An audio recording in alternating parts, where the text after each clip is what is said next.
speedrun top 10. I'm going to do this all in one take. No jump cut editing all over the place. Top 10 favourite PS1 games. Let's get going. Starting off strong, number 10. Road Rash Jailbreak. I used to think this was called Road Rash 3D, but it's not. It's actually Road Rash Jailbreak. And I had the original on the Sega Mega Drive, and it was just so much fun. I mean, you ride around on massive bikes just kicking the crap out of each other.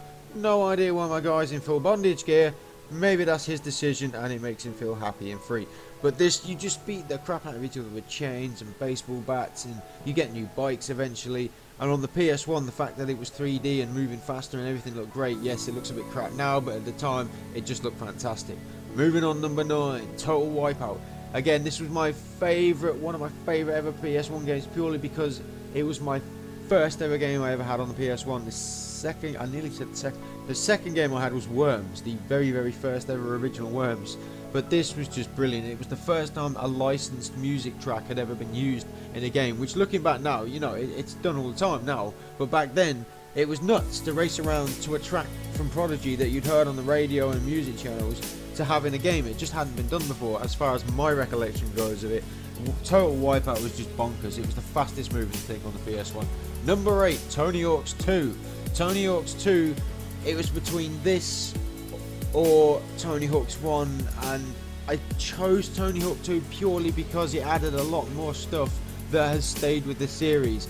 The debacle about the new Tony Hawks, I mean, that just looks god awful. I would never play that, but this is brilliant. Tony Hawk's 3 as well. Tony Hawk's 1, 2 and 3 were my favourite, well, I was going to say favourite skating games. They were the only skating games at the time, really. And I was never a skater myself. I used to dress like one with the baggy clothes, and all my mates were skaters. I never did it myself, but the tricks that I used to watch them do never looked that impressive. In this, you can fly around like you can do Christ airs and stuff, which, you know, you're not going to see your mates do down the skate park.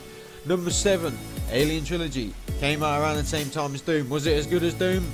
No, of course it wasn't, but I loved the Aliens franchise. The Aliens film, the second one, was my favourite with the Marines, and I had Alien toys, Alien posters. I was just nuts about Aliens, and the fact that it gave you the opportunity to roam the halls of, you know, debunked space station shooting aliens was awesome.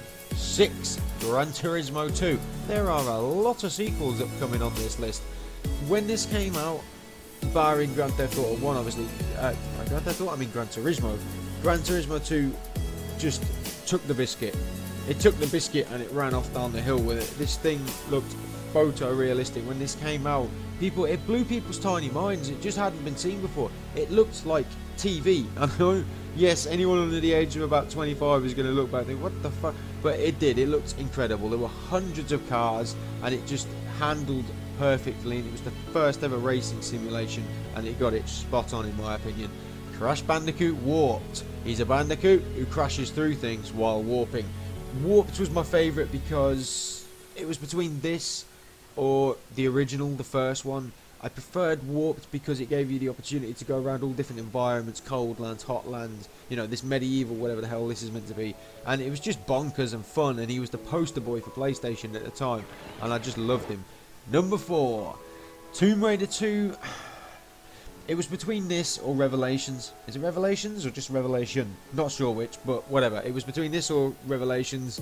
This just took it, and yes, I may well and truly be looking at this through rose-tinted binoculars more than rose-tinted spectacles, as I tried to play this recently and bloody couldn't. I had no idea at the time the controls were broken as hell. I tried to play it recently, got it in a sale for like 70p on Steam, trying to play it with my PS3 controller, and I'm doing the shimmy dance left and right just to pick up some bloody shotgun shells. I don't remember it being broken like that and handling like a bitch, but it was fun at the time. Number 3, Grand Theft Auto 2. I love Grand Theft Auto 2 when this came out. I can remember me and my best mate Martin, big up Martin, how are you mate? We used to sit there as like little 11, 12-year-old kids, and I remember he turned to me and he said, imagine if this was 3D. Oh, this will never be 3D. And we used to sit there talking like, oh, you could never have Grand Theft Auto in 3D. It'll never happen. Oh my God, imagine being able to go in buildings and stuff. And then Grand Theft Auto 3 came out, but this was just a beast. It was better than Grand Theft Auto 1 in every way. It improved on everything the first game had done, and the graphics were better. The gang warfare was spot on. Number 2, Resident Evil 2. Why 2? It just scraped by. It was between this, Resident Evil 3 Nemesis, or Resident Evil 1 Director's Cut. And I chose this purely because I remember when I first completed it with Leon and Claire and realised you get a scenario mode, meaning you get to play the whole game again but in a different way, different situations happen, and the story just shoots off in all different directions. And it's when Nemesis actually first appeared, and it scared the crap out of me when he first broke through that wall, and I was in love with the series ever since. Number 1. Come on. Come on, it's clearly got to be Metal Gear Solid. I'd be insane if I chose anything else. I remember when the demo first came out, back when we used to always have demo discs, and I had the first section of the game where he first comes up in the lift, takes his mask off, does the whole cinematic thing. And that was the only part you got to play in the demo, and I played that demo so much to the point of where I knew everything about that area. When the game came out, I was maybe, what, 12 years old? I remember telling my cousin, he couldn't believe it when he played it. And this game just has a special place in my heart. There's not many things I'm passionate about in life, but gaming is probably the only thing, really.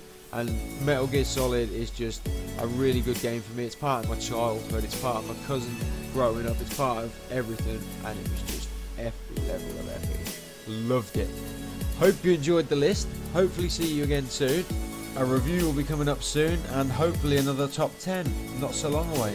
Thanks for watching. See you again soon. Bye.